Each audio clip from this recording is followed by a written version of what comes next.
ফিরে এলাম বিরতির পর। আপনারা দেখছেন চেতনা টিভি। আজ আমরা হিস্ট্রি ক্লাসে রয়েছি, রাইস অনলাইন ক্লাসে। স্যার রয়েছেন আমাদের সঙ্গে। আমি সরাসরি স্যার ক্লাসে চলে যেতে চাই। তো ভারতীয় জাতীয় কংগ্রেসের যে প্রতিষ্ঠার পেছনে যে কারণগুলো, সেই কারণগুলো আমি মোটামুটিভাবে বললাম। এবার এই 1885 খ্রিস্টাব্দে কংগ্রেস তো তৈরি তো হলো। এই কংগ্রেস যখন তৈরি হলো, এই যে বার্তাটা, এই বার্তাটা ব্রিটিশ সরকারকে কিন্তু, ব্রিটেনের পার্লামেন্টকে কিন্তু অ্যালান অক্টোভিয়ান এইভাবে দিয়েছিলেন যে এইটা কিন্তু একটা সেফটি ভালভের মতো কাজ করবে, ঠিক আছে, এটা একটা নিরাপত্তামূলক বাতি হিসেবে কাজ করবে। দ্যাট মিনস কীরকম, সেটা হচ্ছিল যদি ভারতবর্ষে কোনো রকম আন্দোলন তৈরি হয়, প্রথম এই জাতীয় কংগ্রেসের মধ্যে দিয়ে কিন্তু সেটা কিন্তু প্রকাশ পাবে, অর্থাৎ এটা একটা সেফটি ভালভের মতো কাজ করবে। এই বার্তাটা কিন্তু অ্যালান অক্টোভিয়ান হিউম কিন্তু তোমাকে ব্রিটেনের পার্লামেন্টকে দিয়েছিল। ভারতীয়রাও হয়তো এটা ভালোভাবে মেনে নিয়েছিল যে ব্রিটিশ সরকার ভারতীয়দের নিয়ে একটা সংগঠন তৈরি করছে, অবশ্যই ভালো কিছু একটা তৈরি হবে।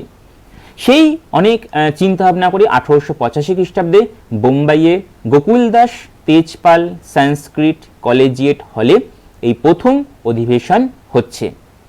উমেশচন্দ্র ব্যানার্জি তোমাকে প্রথম ভারতীয় জাতীয় কংগ্রেসে সভাপতি পদে তিনি মনোনীত হচ্ছেন এবং এই সেশনে মোটে 72 জন সদস্য যোগদান করেছিল, ঠিক আছে।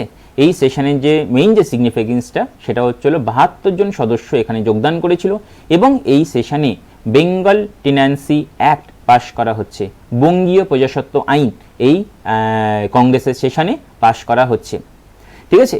কিন্তু তোমাকে সারা ভারত থেকে তোমাকে একটা সর্বভারত একটা পলিটিক্যাল পার্টি, সেই সর্বভারতের পলিটিক্যাল পার্টির মধ্যে মোটে 72 জন সদস্য এখানে যোগদান করছে। এই যে জায়গাটা, এই জায়গাটাও কিন্তু তোমাকে কিন্তু ব্রিটিশরা ব্যঙ্গ করতে কিন্তু ছাড়েনি ভারতীয় জাতীয় কংগ্রেসকে। ভারতীয় জাতীয় কংগ্রেসের যে সেশনগুলো সেটা বছরের শেষ 3 দিনের জন্য হতো, দ্যাট মিনস 28, 29, 30 এই 3 দিন তোমাকে সেশনগুলো করা হতো এবং 31 তারিখ তোমাকে এগুলো পর্যালোচনা করা হতো যে কী কী সেশন তারা, কী কী এজেন্ডা তারা কী কী নিয়েছিল। প্রথম যে সেশনটা 1885 খ্রিস্টাব্দে তোমাকে কিন্তু 31শে ডিসেম্বর লর্ড ডাফরিন, তখন তোমাকে ভারতবর্ষে ভাইসরয় ছিলেন, ভারতবর্ষের ভাইসরয় লর্ড ডাফরিন একটা চা চক্রে তার নিজের বাসভবনে কিন্তু 72 জন সদস্যকে যোগদান করে তাদেরকে মাইক্রোস্কোপিক মাইনরিটি বলে তাদেরকে কিন্তু ব্যঙ্গ সুরে তাদের কিন্তু বলছেন যে আনুবীক্ষণিক ক্ষুদ্রঞ্জন, সারা ভারতবর্ষে একটা অল ইন্ডিয়া পলিটিক্যাল পার্টি, সেখানে মোটে 72 জন সদস্য যোগদান করছে, এটা কখনো সাকসেস পেতে পারে না। এরপরে আমরা যেই জায়গাটাতে দেখব, এই যে ইন্ডিয়ান ন্যাশনাল কংগ্রেসে একটা নিউজ পেপার ছিল, এই নিউজ পেপারটার নামটা কি, এই নিউজ পেপারটার নামটা হচ্ছিল ইন্ডিয়া, ঠিক আছে, যেইটা নাকি তোমাকে লন্ডন থেকে যেটা পাবলিশ করা হয়েছিল দাদাভাই নওরোজির মেইনলি উদ্যোগে, ঠিক আছে, এইটা একটা দেখব। আর একটা যেটা দেখবো ইন্ডিয়ান ন্যাশনাল কংগ্রেসের অফিসিয়াল বুক, ঠিক আছে, এটা খুব ইম্পর্টেন্ট, এটা অনেক এক্সামে আসে, এটা সেটা হচ্ছিল হিস্ট্রি অফ ইন্ডিয়ান ন্যাশনাল কংগ্রেস, ঠিক আছে। এইটা তোমাকে পট্টবী সীতারামাইয়া নামে এক ব্যক্তি এটা কিন্তু লিখেছিলেন, ঠিক আছে। এই দুটো ইনফরমেশন আমরা একটু দেখে নেব। আমরা তারপরে নেক্সট সেশনটাতে চলে আসি 1886 খ্রিস্টাব্দে, ঠিক আছে। 1886 খ্রিস্টাব্দে তোমাকে কিন্তু কলকাতায় তোমাকে অধিবেশন হচ্ছে কংগ্রেসের, ঠিক আছে, কংগ্রেসে কলকাতায় অধিবেশন হচ্ছে এবং এই অধিবেশনে তোমাকে কিন্তু দাদাভাই নওরোজি তোমাকে কিন্তু প্রেসিডেন্ট হচ্ছেন, ঠিক আছে। এই যে কংগ্রেসের যে সমস্ত প্রেসিডেন্টগুলো প্রথম দিকে সবই কিন্তু নমিনেশনের উপর বেস করে সবাইকে কিন্তু মনোনয়ন করছেন, মনোনীত হচ্ছেন তারা সকলেই, ঠিক আছে। কংগ্রেসে একবারই কিন্তু ইলেকশন হয়েছিল, সেটা 1939 সালে সুভাষচন্দ্র বোস সেখানে নির্বাচিত হয়েছিলেন। যাই হোক, 1886 খ্রিস্টাব্দে তোমাকে কলকাতায় অধিবেশন হচ্ছে, দাদাভাই নওরোজি প্রেসিডেন্ট থাকছেন, ঠিক আছে, এটা কলকাতায় হচ্ছে। তো এটা সিগনিফিকেন্স কি ছিল, প্রথম সেশনে যখন নাকি লর্ড ডাফরিন যখন ক্রিটিসাইজ করলেন কংগ্রেসকে যে মাইক্রোস্কোপিক মাইনরিটি বলে, তাই এখানে কিন্তু কংগ্রেসের যে সদস্য সংখ্যা সেটা কিন্তু অনেক গুণে কিন্তু বাড়িয়ে দিয়েছিল। এখানে 72 জন সদস্য থেকে এখানে যোগদান করলেন টোটাল 436 জন মেম্বার, ঠিক আছে। এই জায়গাটা আমাদের একটু খুব ইম্পর্টেন্ট যে কংগ্রেসের পপুলারিটি সেই সময়কালে কত উত্তরোত্তর বৃদ্ধি পাচ্ছিল, ঠিক আছে। আরেকটা যেটা খুব গুরুত্বপূর্ণ, এখানে প্রথম বারের জন্য মহিলারা তোমাকে কংগ্রেসের সদস্যপদ নিচ্ছেন, ঠিক আছে। এখানে প্রথম কাদম্বিনী গাঙ্গুলি তোমাকে এখানে প্রথম মহিলা হিসেবে এখানে সদস্যপদ নিয়েছিলেন, তার সাথে আরও অনেক মেম্বার ছিল, চন্দ্রমুখী বাসু তিনিও ছিলেন। ঠিক আছে, এই জায়গাটা খুব ইম্পর্টেন্ট, মহিলারা প্রথম তোমাকে কংগ্রেসে সদস্যপদ নিচ্ছেন। ঠিক আছে, নেক্সট যে সেশনটা 1887, ঠিক আছে, 1887, এইটা তোমাকে পড়ব। এই সেশনটা হয়েছিল তোমাকে ম্যাড্রাসে হয়েছিল। ঠিক আছে, এই সেশনটা ম্যাড্রাসে হচ্ছে এবং এখানে প্রেসিডেন্ট থাকছেন তোমাকে বদরুদ্দিন তাইবজি। ঠিক আছে, এই সেশনটা সিগনিফিকেন্সটা কোথায়? এই সেশনটা শুধু সিগনিফিকেন্স একটা জায়গাতেই, সেখানে হচ্ছিল এটা ছিল প্রথম তোমাকে কংগ্রেসের সেশন যেখানে একজন মুসলিম তোমাকে ব্যক্তি যিনি কংগ্রেসের প্রেসিডেন্ট হচ্ছেন। ঠিক আছে, শুধুমাত্র এই জায়গাটাই তোমাকে ইম্পর্টেন্ট, এখানে বিশেষ কোনো এজেন্ডা কিছু কিন্তু নেওয়া হয়নি। ঠিক আছে, আরেকটা যেটা নেক্সট যে সেশনটাতে আমরা আসবো 1888 খ্রিস্টাব্দে, হ্যাঁ, এটা তোমাকে এলাহাবাদে হচ্ছে। এই সেশনটাতে প্রেসিডেন্ট হচ্ছেন জর্জ ইওল। ঠিক আছে, এই সেশনটা সিগনিফিকেন্সটাও কিন্তু ঠিক একটা জায়গায়, আগের সেশনটার মতো। এইখানে তোমাকে ফার্স্ট ব্রিটিশ হিসেবে তোমাকে তিনি কংগ্রেসের জর্জ ইওল কংগ্রেসের প্রেসিডেন্ট হয়েছিলেন। ঠিক আছে, এই সেশনটা শুধু এই একটা জায়গাতে ইম্পর্টেন্ট। নেক্সট যে সেশনটাতে আমরা আসবো 1889 খ্রিস্টাব্দে বোম্বেতে হয়েছিল। ঠিক আছে, এই সেশনটাতে প্রেসিডেন্ট হয়েছিলেন উইলিয়াম ওয়েডারবার্ন। উইলিয়াম ওয়েডারবার্ন এখানে কংগ্রেসের প্রেসিডেন্ট হয়েছিলেন। এই উইলিয়াম ওয়েডারবার্ন তোমাকে প্রথম ব্যক্তি যিনি অ্যালান অক্টেভিয়ান হিউমের সম্পর্কে একটা বায়োগ্রাফি লিখেছিলেন। ঠিক আছে, এবং তোমাকে এই বায়োগ্রাফিটার নামটা ছিল Allan Octavian Hume the father of Indian National Congress. এই বইটা তিনি হিউম সম্পর্কে লিখেছিলেন এবং এই বইটাতে তিনি প্রথম এই সেফটি ভালভ যে থিওরিটা, এই সেফটি ভালভ থিওরিটা তিনি কিন্তু এখানে ডিসক্রাইব করছেন। এবং এখানে যে সেফটি ভালভ থিওরিটা যে তিনি যে দিয়েছিলেন, ঠিক আছে, এই তত্ত্বটা প্রথম কয়েক বছর চলার পরই যখন নাকি ভারতীয়রা যখন বুঝতে পারলো আবার সেই 1857 সালের মতো করে যে এটাও পুরোপুরি ব্রিটিশ সরকার একটা ভাওতা ছিল, তখন কিন্তু বিখ্যাত মার্ক্সীয় ঐতিহাসিক রজনীপাম দত্ত এখানে কিন্তু আবার একটা থিওরি দিলেন। সেটা হচ্ছিল, আমরা যেটা বলি সেটা হচ্ছিল কনস্পিরেসি থিওরি বা ষড়যন্ত্রমূলক তত্ত্ব। ঠিক আছে, এটা পুরোপুরি ব্রিটিশ সরকারের ষড়যন্ত্র ছিল যে ভারতীয়দের যে জাতীয়তাবাদী যে চেতনা, সেই চেতনাটাকে বন্ধ করে দেওয়ার জন্য। ঠিক আছে, এই জায়গাটা আমাদের একটু পড়ে নিতে হবে।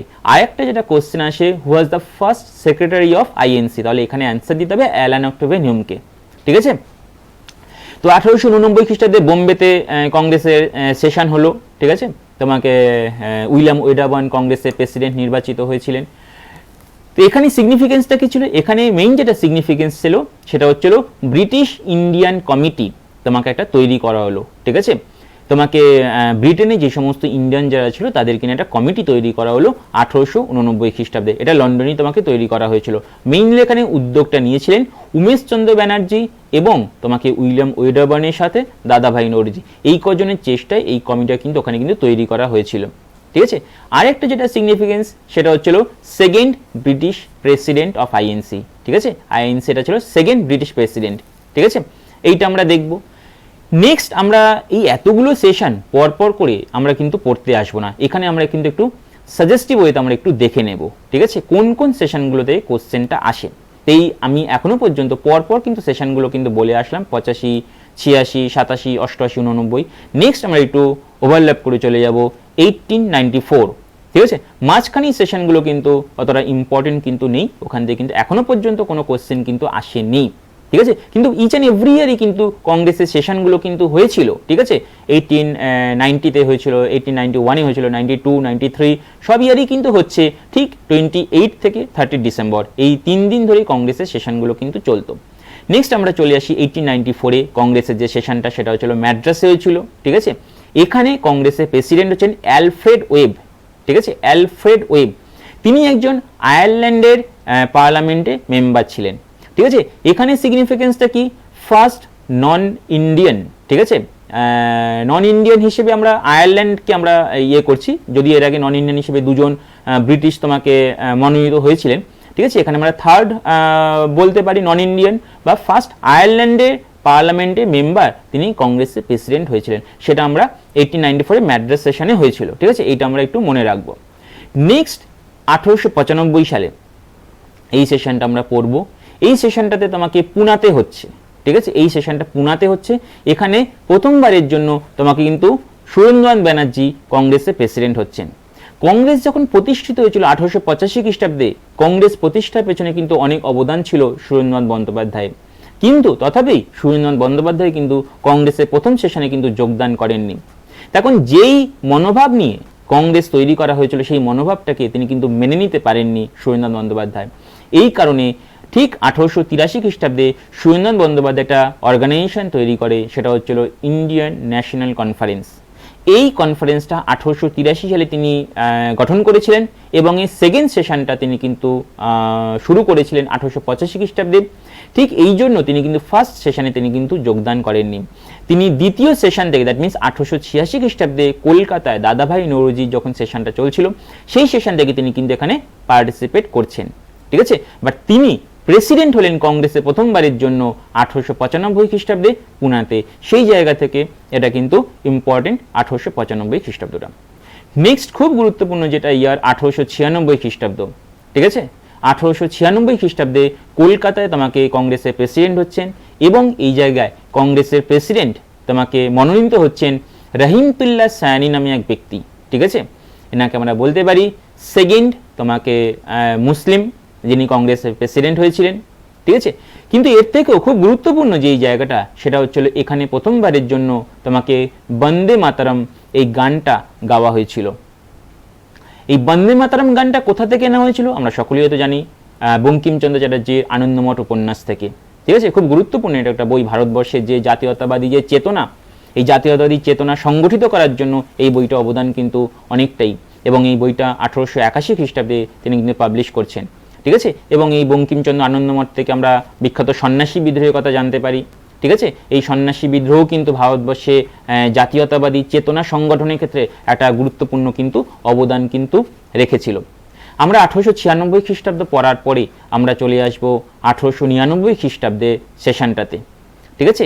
এই 1899 খ্রিস্টাব্দের সেশনটা হয়েছিল লখনৌতে হয়েছিল, ঠিক আছে। রমেশচন্দ্র দত্ত এখানে কংগ্রেসের প্রেসিডেন্ট নির্বাচিত হয়েছিলেন, ঠিক আছে।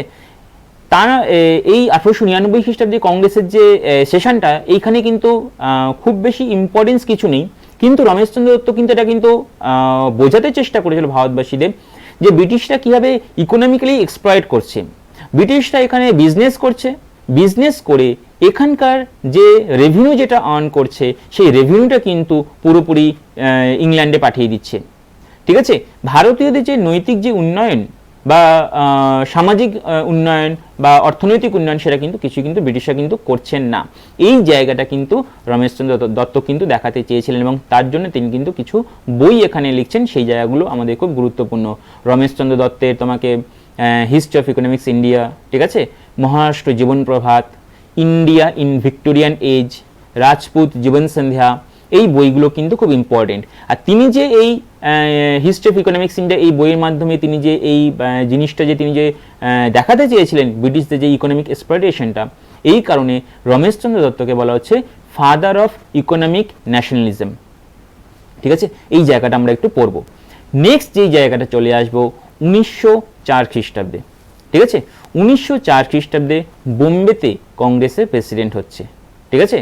বোম্বেতে কংগ্রেসে সেশনটা হচ্ছে এবং এই সেশনে প্রেসিডেন্ট থাকছেন হেনরি কটন নামে এক ব্যক্তি, ঠিক আছে। এই জায়গার সিগনিফিকেন্সটা কি? এই জায়গার সিগনিফিকেন্সটা এই জায়গাতেই তোমাকে তিনি ছিলেন ফোর্থ তোমাকে ব্রিটিশ বা নন ইন্ডিয়ান তোমাকে কংগ্রেসের প্রেসিডেন্ট, ঠিক আছে। আর একটা যেটা খুব গুরুত্বপূর্ণ, তোমরা সকলে হয়তো জানো, 1905 সালে 16ই অক্টোবর বঙ্গভঙ্গের দিন কার্যকর করা হয়েছিল। তো 1904 সালে তোমাকে ডিসেম্বরে এটা হচ্ছে, আবার 1905 সালের ডিসেম্বরে তোমাকে কংগ্রেসের প্রেসিডেন্ট তোমাকে চেঞ্জ হবে। তো এই টাইম পিরিয়ডের মধ্যে যে 1905 সালের 16ই অক্টোবর যে বঙ্গভঙ্গ যে হয়েছিল, লর্ড কার্জন যেটা ডিক্লেয়ার করেছিলেন যে বাংলা ছিল জাতীয়তাবাদী আন্দোলনের কেন্দ্রবিন্দু, তাই বাংলাকে ভাগ করে দেওয়া হোক, ইস্ট বেঙ্গল এবং আসাম এই দুটো ভাগে ভাগ করে দেওয়ার যে প্রপোজালটা রিজলে দিয়েছিলেন, সেটাকে মান্যতা দিয়েছিলেন এবং সেটাকে এফেক্টিভ করেছিলেন 16 অক্টোবর।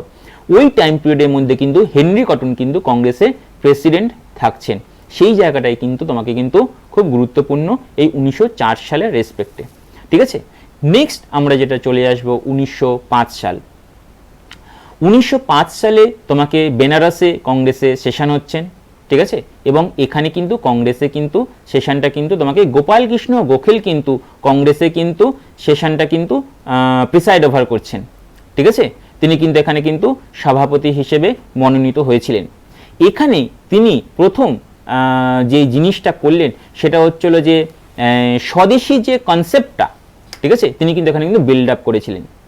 এই যে দেখো যেমন এখন আমাদের দেশে আত্মনির্ভর ভারত, হ্যাঁ, আমাদের দেশীয় যে পণ্যগুলো সেইগুলো কেমন প্রমোট করা এখন যেমন একটা কথাবার্তা চলছে, সেই রকম একটা চিন্তাভাবনা যেমন চলছে, ঠিক সেই সময়কালে যখন বঙ্গভঙ্গ হয়েছিল, বঙ্গভঙ্গের দুটো দিক ছিল।